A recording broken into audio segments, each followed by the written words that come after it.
नीचे दी हुई सारणी में 1992 से 93 और 1994 से 95 के बीच भारत के निर्यात के स्वरूप को चित्रित किया गया है।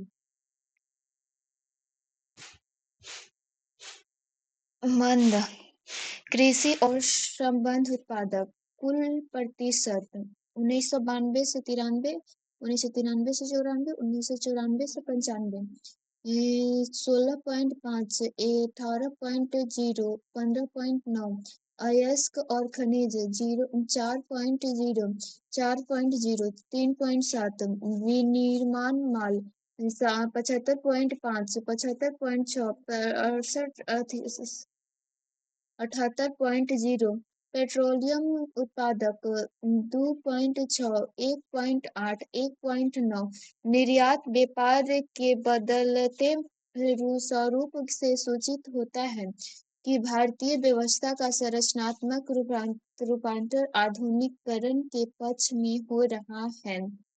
इस प्रवृत्ति का सर्वोच्च सूचक है निर्यातों से विनिर्मित उत्पादों के अंश में वृद्धि।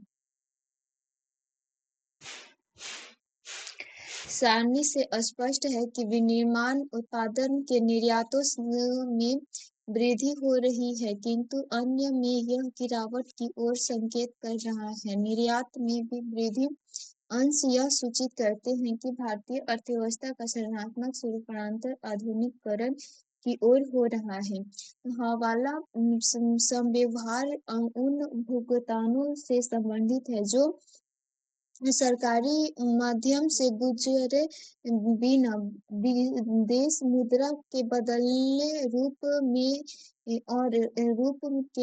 विदेशी मुद्रा में किए जाते हैं। स्थापित शेयर बाजार के माध्यम से गुजरे बिना ही शेयर के विक्रय अंतरण से प्राप्त होते हैं।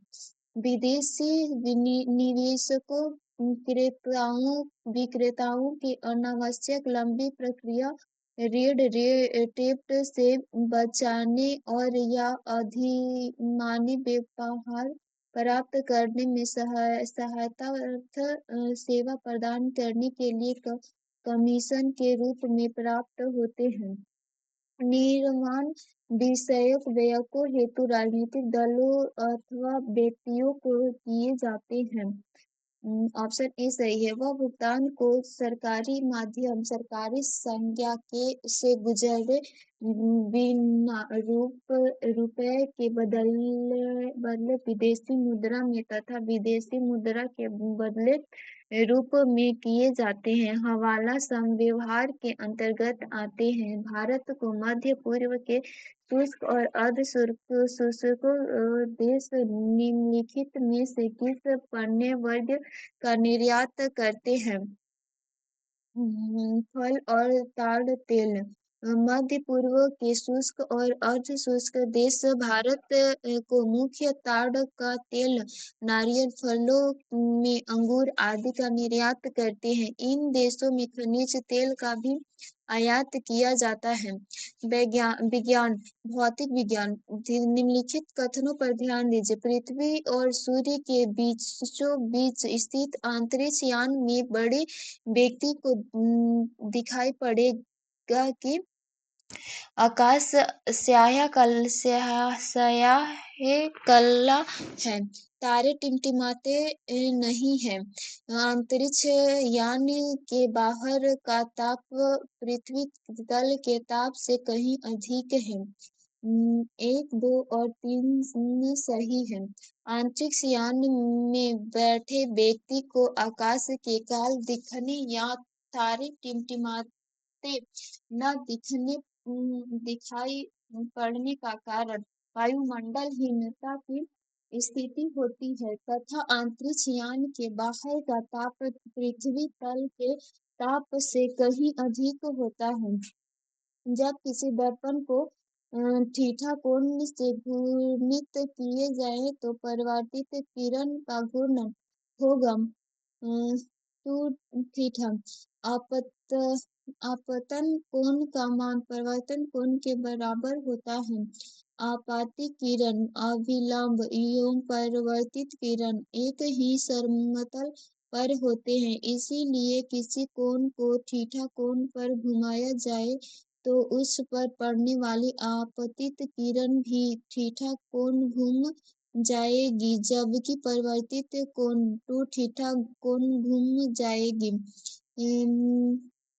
रेडियो तरंगों के विक्षेपण के लिए वायुमंडल के निम्नलिखित स्तरों में से कौन सा स्तर उत्तरदायी है?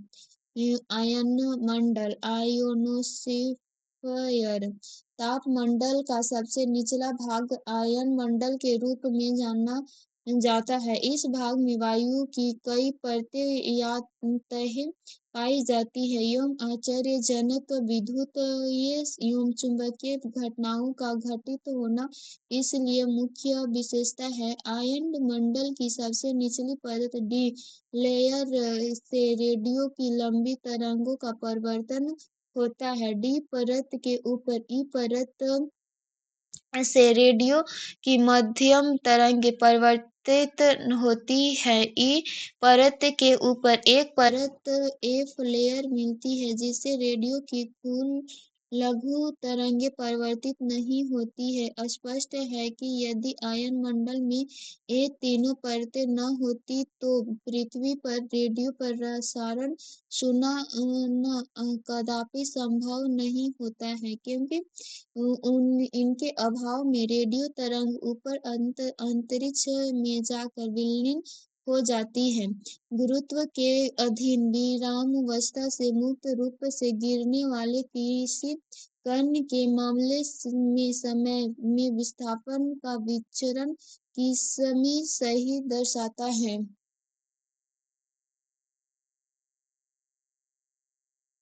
ऑप्शन ए सही है।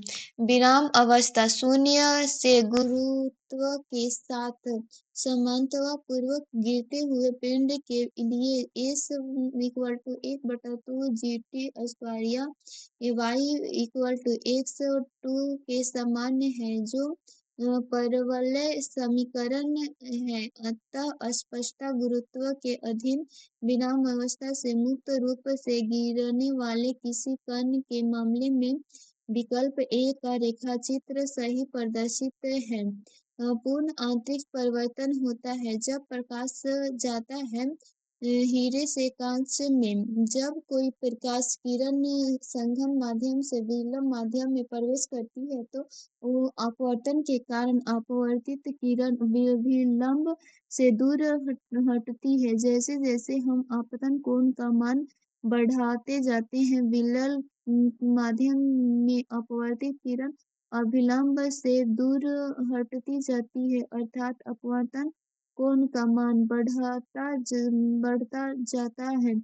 यदि संघन माध्यम में विलंब माध्यम से जाती हुई आपतित किरण दोनों माध्यमों से सीमा पृष्ठ पर इस प्रकार आपतित हो कि आपतन कोण का मान क्रांतिक कोण से बड़ा हो जाए तो इस दिशा में अपवर्तित किरण पुनः संघन माध्यम में लौट जाती है, अर्थात आपतित किरण परावर्तित होकर पुनः उसी माध्यम में लौट आती है। इसी को पूर्ण आंतरिक परिवर्तन कहते हैं। नीचे दो व्यक्त दिए गए हैं जिनमें से एक को कथन ई और दूसरे को कारण आर कहा गया है। परिणामित्र का प्रयोग वोल्टता के उच्चयन अथवा अक्षयन के लिए किया जाता है। परिणामित्र ऐसे युक्त है जिसका प्रयोग निर्देशित धारा विधारा परिपथ में किया जाता है। ऊपर के दोनों व्यक्तों के संदर्भ में निम्नलिखित में से कौन सा सही है? ए और आर दोनों सही है और ए की सही व्याख्या आर करता है। ए और आर दोनों सही है, परंतु ए की सही व्याख्या करता है। ए सही है परंतु आर गलत है। ए गलत है परंतु आर सही है। ऑप्शन नंबर सी सही है। ए सही है परंतु आर गलत है। परिणाम का प्रयोग वोल्टता की उच्च अवस्था अपचयन में किया जाता है। इसका प्रयोग अप्रत्यावर्ती धारा में होता है, न कि निर्देशित धारा के परिपथ में।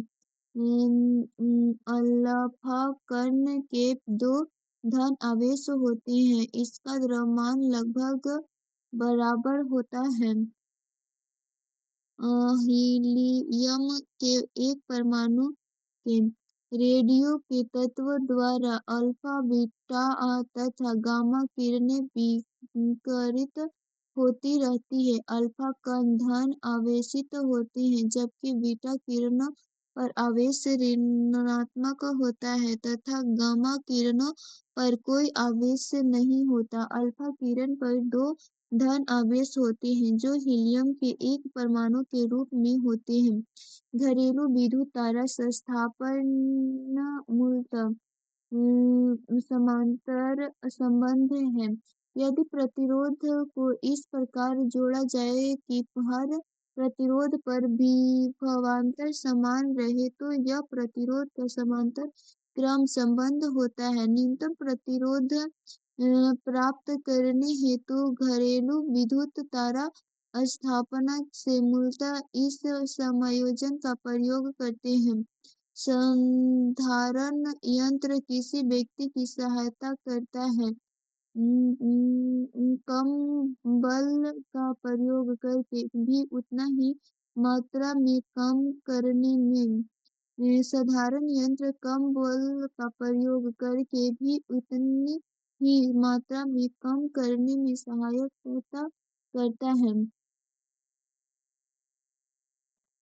जब किसी झिल्ली की तली उठकर वायु बुलबुला ऊपरी सतह तक आएगा तो उसका आकार बढ़ जाएगा। जब वायु का बुलबुला झिल्ली की तली से उठकर ऊपर सतह पर आता है तो उस पर दाब घट जाता है। अंदर की वायु का दाब घटने से बुलबुले का आयतन बढ़ जाता है।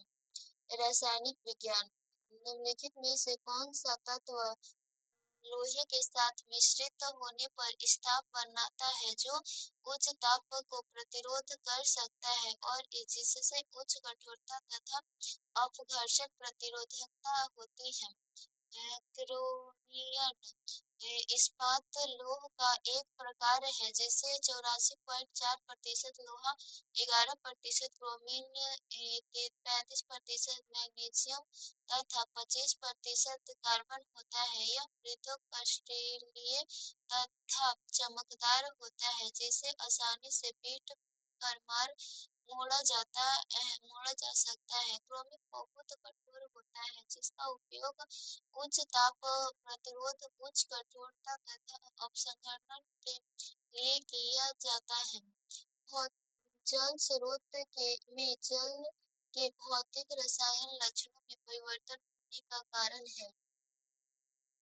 बहिस्रावी जल बहिस्रावी होता है। शहर की नालियों तथा कारखानों से निकलने वाला गंदा जल स्रोत को प्रदूषित करता है। इसलिए जल स्रोत में जल के भौतिक रासायनिक लक्षणों में परिवर्तन होते हैं। वनस्पति विज्ञान। टमाटर के बीज रहित फल का उत्पादन संभव है। पुष्पों पर हार्मोन छिड़कने से। परथिनोकार्पी द्वारा टमाटर के पुष्पों पर ऑक्सीजन हार्मोन छिड़ककर बीज रहित टमाटर प्राप्त किया जा सकता है। मानव चिकित्सक विज्ञान। जंतु विज्ञान। जीव विज्ञान में पादप जगत और प्राणी जगत की जातियों को बहुत बड़ी संख्या में ज्ञात किया है, ढूंढ निकाला और पहचान लिया। संख्या की दृष्टि से अब तक ढूंढे हुए और पहचाने हुए जीवों में सबसे अधिक संख्या है कीटों की। जीव विज्ञान के अनुसार जीव जीव जगत में सबसे अधिक संख्या कीटों की लगभग 20 लाख है और पादपों की संख्या लगभग चार लाख है, अतः स्पष्ट है कि निश्चित रूप से संख्या की वृद्धि से अब तक ढूंढे गए और पहचान किए गए जीवों में सबसे अधिक संख्या कीटों की है। निम्नलिखित में से कौन से मधुमेह से संबंधित है जो ब्लड का एक सामान्य रोग है? रक्त में शर्करा का उच्च स्तर, रक्त में शर्करा का निम्न स्तर, रक्त में इंसुलिन की निम्न स्तर, रक्त में इंसुलिन की अधिक मात्रा। नीचे दिए हुए फोटो का प्रयोग करते हुए सही उत्तर का चयन कीजिए। 1 और 3 सही है। अग्न्याशय के बीटा कोशिका जब इंसुलिन की अल्प मात्रा स्रावित करती है तो रक्त में शर्करा की मात्रा बढ़ जाती है, फलस्वरूप व्यक्ति में मधुमेह रोग की संभावना बढ़ जाती है। यह रोग सामान्यतः प्रौढ़ व्यक्तियों में होता है।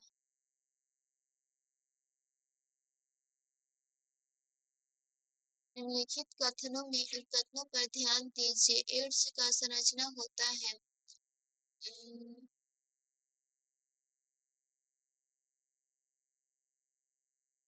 लैंगिक शोभों से और रक्तदान से और अपरा के संपर्क से। एड्स अर्थात एड्स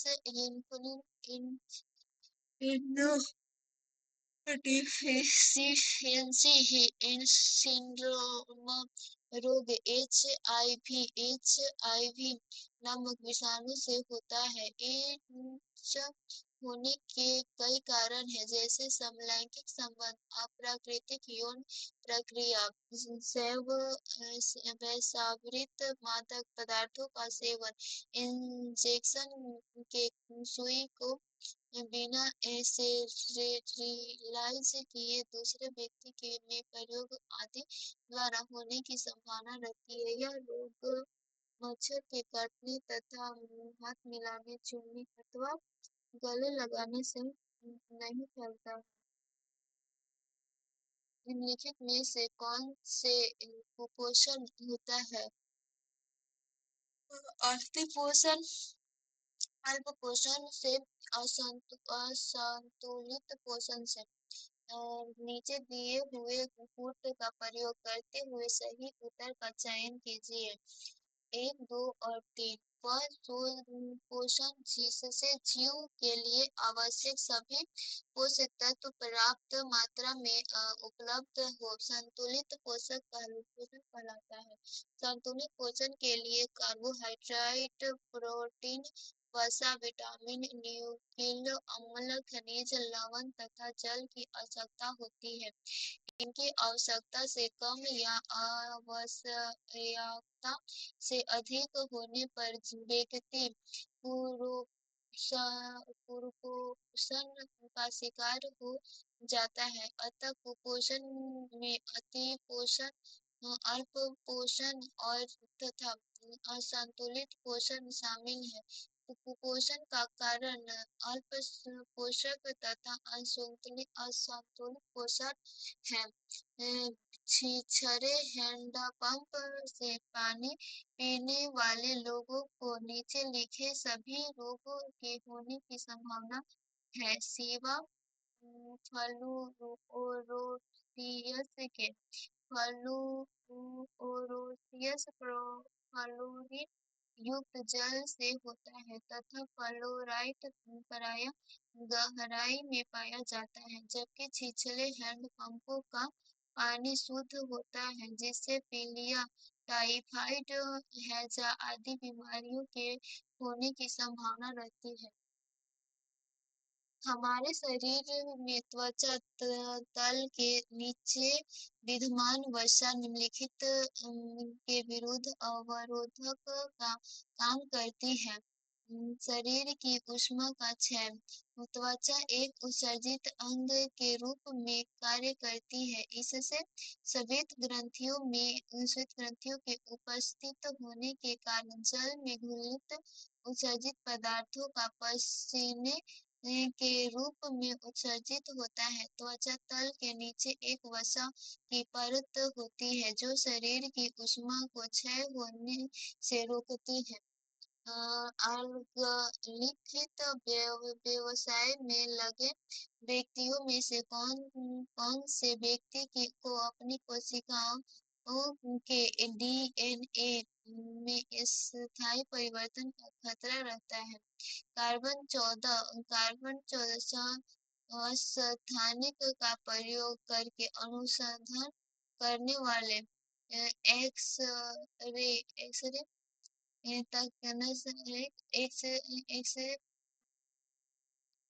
एक्स-रे तत्काल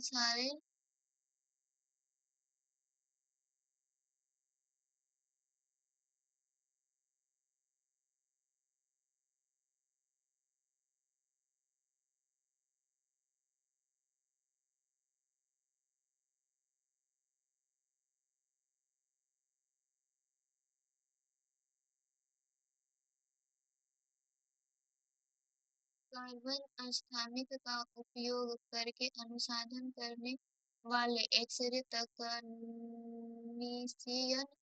कोयला खनन, रंग रेज और रंग नीचे दिए हुए फोटो का प्रयोग करते हुए सही उत्तर का चयन कीजिए। केवल दो सही है। एक्स-रे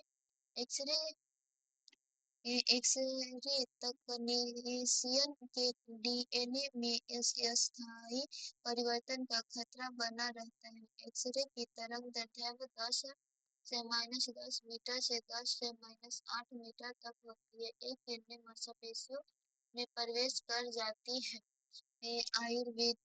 आयुर्विज्ञान के इतिहास की निम्नलिखित 4 युगांतरकाली घटनाओं में से सर्वप्रथम कौन सी घटी है? प्लास्टिक शल्य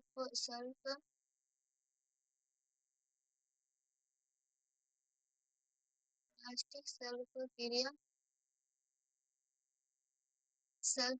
प्लास्टिक शल्य चिकित्सा का इतिहास पुराना है।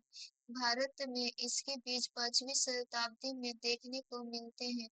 1794 ईस्वी में ब्रिटिश में प्रथम प्लास्टिक शल्य चिकित्सा किया गया था। बाईपास सर्जरी सर्वप्रथम 1953 ईस्वी में किया गया था। प्रथम खबर खाने वाली शिशु 1978 ईस्वी में पैदा हुआ था, जबकि यौन प्रत्यारोपण पहली बार 1909 में किया।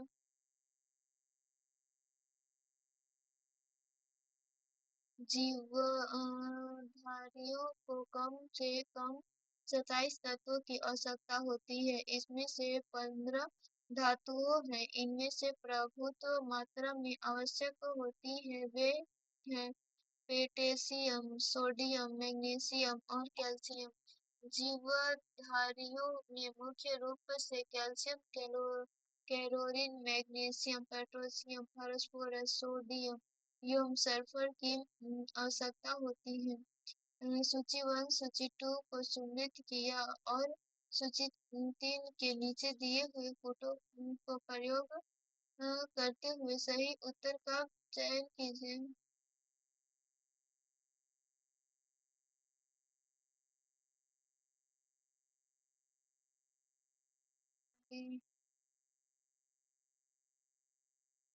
विटामिन, प्रोटीन, एंजाइम, पेशिंग hormone, progesterone, protein, keratin. Vitamin के केरोटिन प्रोटीन में केरोटिन, एंजाइम में पेशिंग तथा हार्मोन में प्रोजेस्टेरॉन पाया जाता है। प्रोटीन एक जटिल कार्बनिक यौगिक है जो 20 अमीनो अम्ल से मिलकर बना होता है। मानव शरीर का लगभग 15% भाग प्रोटीन से ही निर्मित होता है।